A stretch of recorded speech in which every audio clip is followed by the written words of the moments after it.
कञ्जातपत्रायतलोचनाय कर्णावतंसोज्ज्वलकुण्डलाय कारुण्यपत्राय सुवंसजाय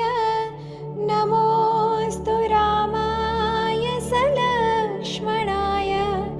विद्योन्निभाम्भोदसुविग्रहाय विद्याधरे संस्ततु सद्गुणाय वीरावताराय विरोधिहर्त्रे नमोऽस्तु रामाय सलक्ष्मणाय संसक्तदिव्यायुधकार्मुकाय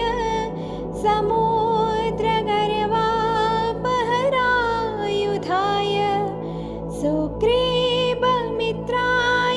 सुरारिहन्त्रे नमोऽस्तु रामाय सलक्ष्मणाय पीताम्बरालङ्कृतमध्यकाय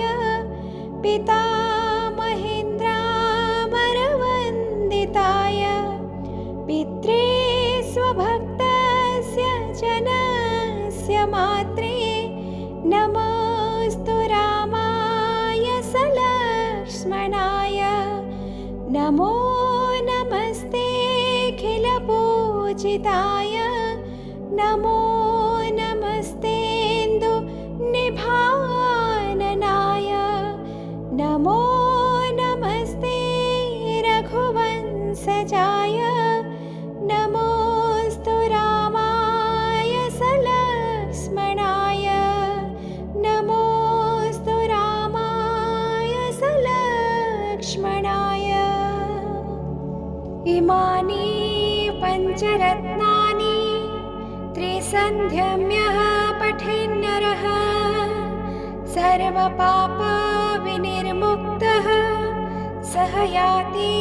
परमां गतिम् इति